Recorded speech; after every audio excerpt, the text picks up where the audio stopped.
शुक्लांबरधरं विष्णुं शशिवर्णं चतुर्भुजं प्रसन्नवदनं ध्यायेत् सर्वविघ्नोपशान्तये अगजाननपद्मार्कं गजाननमहार्निशम् अनेकदन्तं भक्तानाम् एकदन्तमुपास्महे। ओं गं गणपतये नमः। ओं श्रीमात्रे नमः। ओं श्रीगुरुभ्यो नमः। నేను మీ వాడ్రేవు ఆదినారాయణరావు శర్మ. నా సెల్ నంబర్ 7075389589 7075389589. ఇప్పుడు మనం జూన్ నెల మొత్తం కూడా ఫస్ట్ నుంచి 30వ తారీఖు వరకు చెప్పుకుంటామండి. దానికంటే ముందర ఏంటంటే మీకు జాతకాలు చెప్పించుకోవాలనుకుంటే మీ జాతకాలు చెప్పించుకోవాలనుకున్నా, లేకపోతే మ్యారేజ్ ఎప్పుడవుతుందో అని తెలుసుకోవాలనుకున్నా, అదే అనేక రకాలుగా ఉంటాయి కదా, జాబ్ అని ఇవన్నీ. మీరు మీ date of birth, time of birth, place of birth, ఈ 3 ఉంటే చాలండి. మీరు కింద నెంబర్, ఇప్పుడు చెప్పే నెంబర్కి కింద స్క్రోల్ అవుతున్న నెంబర్కి పంపించండి. తప్పకుండా నేను పరిష్కార మార్గాలు అన్నీ సూచిస్తాను. మీకు నా వీడియో నచ్చితే మీరు షేర్ చేయండి, సబ్స్క్రైబ్ చేయండి, అలాగే నన్ను ఆశీర్వదించండి. అలాగే నా వీడియో చూస్తున్నటువంటి మీ అందరికీ పేరు పేరున నా హృదయపూర్వక నమస్కారాలు. ధనురాశి వారికి ఈ నెల మొత్తం కూడా చాలా బాగుందండి. ఈ రాశినే మీ గురుడు చూడడం వల్ల ముఖ్యంగా హార్సెస్ ఎక్కుతారు, అశ్వ సంపద మీకు ఉంటుంది. అలాగే తెలివితేటలు బాగా ఉంటాయి, జ్ఞానాన్ని సంపాదించుకుంటారంటే సరే జ్ఞాన సంపద బాగా ఉంటుంది. రాహు 3వ భావం ఉండడం వల్ల బాహువులు మీకు తిప్పుతాడు బాగా. రారా బాబు అంటాడు మిమ్మల్ని. రాహు వాహనాలు అన్నమాట ఎక్కుతారు. షార్ట్ జర్నీస్ బ్రహ్మాండంగా చేసేస్తుంటారు. కమ్యూనికేషన్ స్కిల్స్ని పెంచుకుంటుంటారు. వార్తా సంస్థల్లో మీరు పనిచేసే వాళ్ళకి చాలా బాగుంటుంది. మీ తమ్ముళ్ళని బాగా కలిసి వాళ్ళకి చెల్లెలని కలిసి, తమ్ముళ్ళు చెల్లెళ్ళు అంటాం కదండి, బాగా వాళ్ళ సహాయ సహకారాలు బ్రహ్మాండంగా అందిస్తూ ఉంటారు. పైగా 3వ భావానికి గురుదృష్టి, కుజదృష్టి ఉండడం వల్ల వాహన యోగం ఉంటుందండి.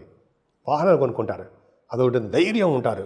ధైర్యం ఇంతకుముందు బాబోయ్ భయం అంటారు, కానీ బాబోయ్ భయం కాదు, ఏమీ కాదు. ధైర్యంగా మీరు ఉంటారు, ప్రతి పనిలో దూసుకుపోతుంటారు. మీరు భరోసా ఇస్తారు ఎదుటి వాళ్ళకి. కానీ 4వ భావంలో శని ఒక్కడి తప్పండి. ఆ శని భావం ఏం అవుతుందంటే అర్ధాష్టం శని కాబట్టి కొద్దిగా మర్చిపోతూ ఉండడము, చదువులో వెనకబడిపోతూ ఉండడము, రైతులకి పంటలు నష్టాలు రావడము, గృహంలో పీడ, చిన్న చిన్నవన్నీ ఉంటాయి. అవి సర్వసాధారణంగా ఆ స్వామివారిని పూజిస్తే, అంటే శనీశ్వరుడిని, మంచిగా జరగడానికి అవకాశాలు ఎక్కువ ఉంటాయి. పంచమ స్థానంలో శుక్రుడు ఉండడం వల్ల పుత్రిక సంతాన జననం కలగడానికి అవకాశాలు ఎక్కువ ఉన్నాయండి.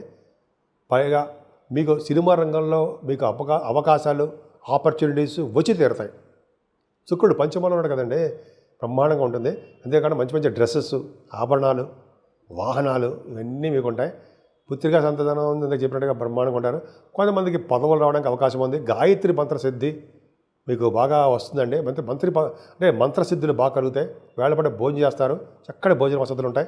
అలాగే ప్రేమాభిమానాలు ఎక్కువ. స్టాక్ మార్కెట్లో కూడా ధన సంపాదన ఎక్కువ. ఏదేమైనా రవి బుధులు మీకు బాగా ఆరోగ్యాలు ఉన్నారండి. వాళ్ళు మీకు రవి చాలా మంచి చేస్తాడు. ఆయన 9th హౌస్ లార్డ్ కూడా అయ్యాడు. ధన సంపాదన బాగా కలిగేట్ చేస్తుంటాడండి. అంతేకాకుండా రవి బుధుల వలన మీకు అంటే కొంతమందికి శత్రు భయం అంటారు సరే, అది లేకుండా, రుణాల భయం లేకుండా, కాంపిటీషన్ ఎగ్జామ్స్లో సక్సెస్ కొడుతూ, కొన్ని లాకి సంబంధించిన వ్యవహారాల్లో విజయం సాధిస్తూ ఉంటూ చాలా ముందుకు వెళ్ళిపోతుంటారండి. భయపడరు. చాలా మంచి శుభకార్యాలు, శుభవార్తలు వింటారు. పైగా 7వ స్థానంలో గురుడు ఉన్నాడు. అదొక్కటి చాలదా, రవి బుధులు ఉన్నారు.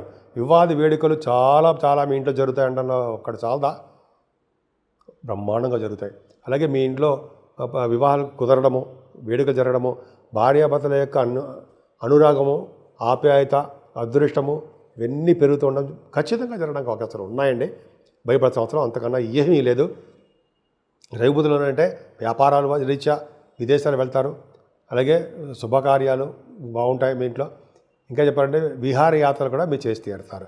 ఏదైనా అష్టమ స్థానంలో బుధుడు 23 నుంచి ఉంటాడండి. అష్టమ స్థానంలో బుధుడు ఏం చేస్తాడు, విదేశాల నుంచి డబ్బు సంపాదించి పెడతాడు. మీరు చూసుకోండి కావాలంటే. విదేశాల నుంచి ధనప్రాప్తి, గవర్నమెంట్ ప్రొఫెషన్లో మీరు ఉంటారు. అలాగే విదేశ పర్యటన చేయడానికి కూడా అవకాశాలు ఎక్కువ. ఖచ్చితంగా ఇప్పుడు కుజుడు మీకు ఇవ్వబోతున్నాడు కదా.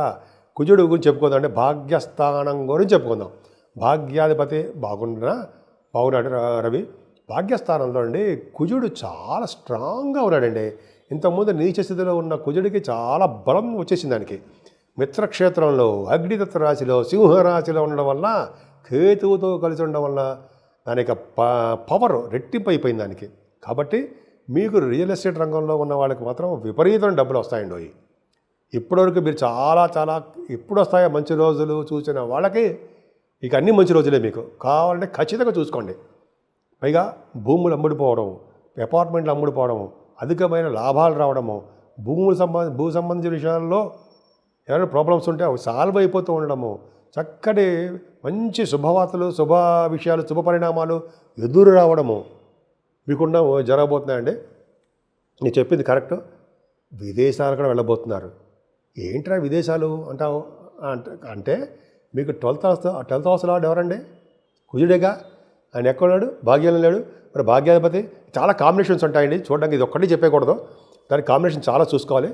నాకు తెలిసింది ఏంటంటే ఈ కుజకేతువులు కూడా విదేశాలు వెళ్ళి తీరుతారు. బిజినెస్ల రీత్యా, చదువు రీత్యా, వ్యాపారాల రీత్యా, మీ షూటింగ్ల రీత్యా, అనేక పనుల రీత్యా మీరు వెళ్ళి తీరుతారు. ఖచ్చితంగా ఉంటుంది. అది అందరికీ కాదండి, మేమే జాతకాల రీత్యా ఆధారపడి ఉంటుంది అని కరెక్ట్గా చెప్పుకుంటాం కదా. అదొకటండి. ఇంకా చెప్పాలంటే మీరు తీర్థయాత్రలు చేయడము, అలాగే మీ బిజినెస్లు, electricity, electronics, components, computer hardware materials, software వాళ్ళకి వ్యాపారాలు ఎంత అద్భుతంగా ఉంటాయండి. 10th హౌస్ లార్డ్ సప్తమంలో ఉన్నాడు కదా మీకు. ఈయన ఒకటి చాలా బుధుడు విదేశాలు వెళ్తారని సాక్ష్యము. 10th హౌస్ లార్డ్ బాగున్నాడు కదండి. కాబట్టి విదేశాలు వెళ్ళడానికి అవకాశాలు చాలా ఉన్నాయండి. కాకపోతే ఏంటంటే మీ కర్మస్థానానికి సరిదృష్టి ఉండడం వల్ల మీరు మంచి పనులు చేయలేకపోతుండొచ్చు. ఉద్యోగంలో కూడా మీరు చాలా కష్టపడాలండి. కష్టపడి దగ్గరనే ప్రమోషన్స్ కానీ, గుర్తింపు, గౌరవం కానీ దక్కదు. ముఖ్యంగా సాఫ్ట్వేర్ రంగ ఉద్యోగస్తులకి, గవర్నమెంట్ ప్రొఫెషనల్ ఉద్యోగస్తులు చెప్పవలసింది ఏంటంటే మీరు కష్టపడండి, నిజాయితీగా ఉండండి, మీ కష్టాన్ని నమ్ముకోండి, మమ్మల్ని నమ్మకండి అంటే విన్ని చూడండి. బట్ మీరు నమ్మేది ఏంటి? మీ కష్టాన్నే. కానీ దశలు అంతర్దశల ప్రకారము, జాతకాల ప్రకారం ఆధారపడి ఉంటాయి. మమ్మల్ని కూడా నమ్మండి. సో ఈ విధంగా బ్రహ్మాండంగా ఉందండి. ఇంకా లాభస్థానానికి కూడా గురుదృష్టి ఉంది. లాభాలు అధికంగా ఉంటాయి.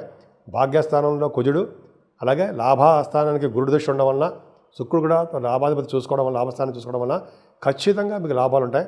మీ పెద్దవాళ్ళు, అక్క, అన్నయ్యలకి బాగుంటుంది. ఫ్లో ఆఫ్ మనీ చాలా బాగుంటుంది. దైవ దర్శనాల కోసం డబ్బులు అధికంగా ఖర్చు పెడుతూ ఉంటారు. 12th హౌస్ చూసుకోవడం వల్ల కూడా మీకు విదేశ పర్యటన ఖచ్చితంగా ఉండదండి అనడంలో సందేహం లేదు. మంచి వాటికే మీకు ఖర్చు ధన వినియోగం చేస్తారు. రావుకేతుల మధ్యలో ప్లానెట్స్ పొజిషన్స్ ఉండిపోయాయి కాబట్టి కొద్దిగా రావుకేతులు పూజలు చేసుకోవడము, సుబ్రహ్మణ్యేశ్వరం ఆరాధన, గణపతి ఆరాధన చేసుకుంటూ ఉండడం వలన మంచి ఫలితాలు పొందుతారు. మనం 12 రాశుల గురించి, అంటే 12 రాశుల వారికి తీసుకోవాల్సిన జాగ్రత్తలు ఏంటి, రెమెడీస్ ఏంటి, ఏం చేస్తే బాగుంటుంది, 12 రాశుల కాలసర్పదోషం ఉన్నారు, అసలు ఈ నెల మొత్తం, జూన్ నెల మొత్తం ఏం చేయాలి అంటే ఒక్కటండి. ఒక బ్రాహ్మణుడు కానీ, లేకపోతే వేద పండితుని కానీ, స్వామివారు అదే వేద పండితుల వారు కానీ ఇంటికి పిలిపించి భోజనం పెట్టడము, మామిడి పండు వేసి పెరుగన్నం పెట్టడం అనేది గొప్ప అదృష్టం అండి. చాలా రకాల దోషాలు హరించిపోతాయట. ఒక బ్రాహ్మడికి, సద్బ్రాహ్మణుడు కానీ, వేద పండితులు కానీ భోజనం పిలిచి పెట్టినా, అయితే ఇంటికి పిలిచి మామిడి పండ్లు దానం ఇచ్చినా చాలా అద్భుత ఫలితాలు ఉంటాయండి. ముఖ్యంగా రావుకేతుల మధ్యలో కూడా ఈ ప్లానెట్ పొజిషన్స్ ఉండిపోవడం వల్ల అమ్మవారి యొక్క పూజలు తప్పనిసరిగా చేసుకోవాలి. ఆవిడికి కుంకుమ పూజలు కానీ, అభిషేకాలు కానీ, చండీ హోమాలు అంటారు సరే, అటువంటివి కానీ చేయడం వలన, భ్రమరామ అమ్మవారికి కళ్యాణం చేయించుకోవడం వలన చక్కటి సంతానము, అలాగే వివాద వేడుకలు అన్నీ జరుగుతాయి.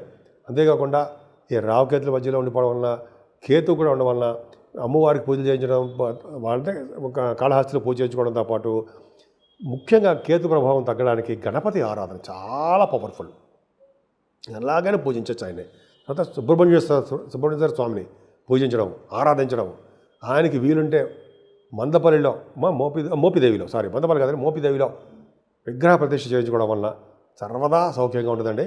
ముఖ్యంగా ఈ పెళ్లి కాని వారికి కానీ, ఈ రియల్ ఎస్టేట్ రంగంలో ఉన్న వాళ్ళకి కానీ, అదే కోర్టు సంబంధించిన విషయంలో సతమతం అయిపోతున్న వాళ్ళకి కానీ, ఇలా చాలా వాటికి ఇబ్బంది కలుగుతూ ఉంటుంది జరా.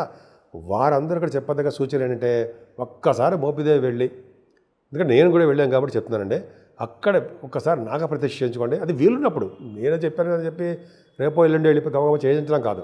మీకు వీలున్నప్పుడు బాగా ఇది ఈ రాహుకేతుల మధ్యలో ప్లానెట్ పొజిషన్ ఉంది కాబట్టి సాధ్యమైన త్వరగా చేయించుకుంటే చాలా మంచి ఫలితాలు వస్తాయండి.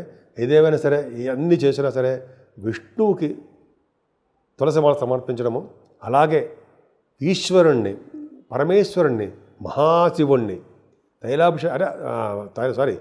తైలాభిషేకాలు కాదండి, ఆయనకి తేనెతో అభిషేకాలు చేయించడం వలన, అలాగే మల్లె పువ్వులతో పూజించడం వలన కూడా భార్యాభర్తల విషయంలో అనురాగం, ఆప్యాయత, అనురాగ దాంపత్య జీవితం ఇంకేంటి అంటే పెనవేసుకుపోవడం అంత అదృష్టం చాలా చాలా బాగుంటుందండి. అందుకనే ఎక్కడ ఉన్నా మనం ఏ పొజిషన్లో ఉన్నా సరే శివుడిని మాత్రం మర్చిపోకూడదు, విష్ణువుని అసలు మర్చిపోకూడదు. చూసారా, శివుడినేమో పూజించమంటుంటారు, విష్ణువుని కీర్తించమంటారు. కీర్తించడం అంటే అంటే మనం పొగడ్డం అంటే మాట్లాడడం, ఆయన గురించి చెప్పుకుంటూ ఉండడం. ఇందు శాస్త్రం ఉంది కదండి, చేతులు ఉండగా శివ పూజ చేయనేలా అంటాం కదా. చేతులు ఉన్నాయి, శివుడికి పూజ చేద్దాం. అదే నోరుండగా అంటే హరినామ కీర్తన చేయనేలా, హరినామం చేయకపోతే ఎట్లా అంటే భగవంతుడు ఏం చెప్పాడంటే, నన్ను తలుచుకో, శివుడికి అభిషేకాలు చేయించు, అప్పుడు నువ్వు చూసుకు ఎలా ఉంటావు చూడు, మంచి పొజిషన్ వచ్చినప్పుడు నిన్ను మేము కాపాడుతామని భగవంతుడు చెప్తాడు కదండి మనకి. సో ఎల్లవేళలా మీరు సర్వశుభాలు సర్వసౌఖ్యాలు కలగాలని ఆ శివుడు విష్ణువు యొక్క ఆశీస్సులు మీకు, అమ్మవారి యొక్క ఆశీస్సులు కూడా రెండు, అమ్మో ఆవిడ యొక్క ఆశీస్సులు ఎల్లవేళ మీ అందరి మీద ఉండాలని, ఎప్పుడు కూడా దినదిన ప్రవర్ధమానం అవుతూ నలుగురికి హెల్ప్ చేస్తూ, మనం అంటే మీరు కూడా బాగా, మనం అంటే నేను కూడా ఉండాలండి, అది బాగా డెవలప్ అవ్వాలని, మంచి అభివృద్ధికరంగా రావాలని నేను మనస్ఫూర్తిగా కోరుకుంటున్నాను.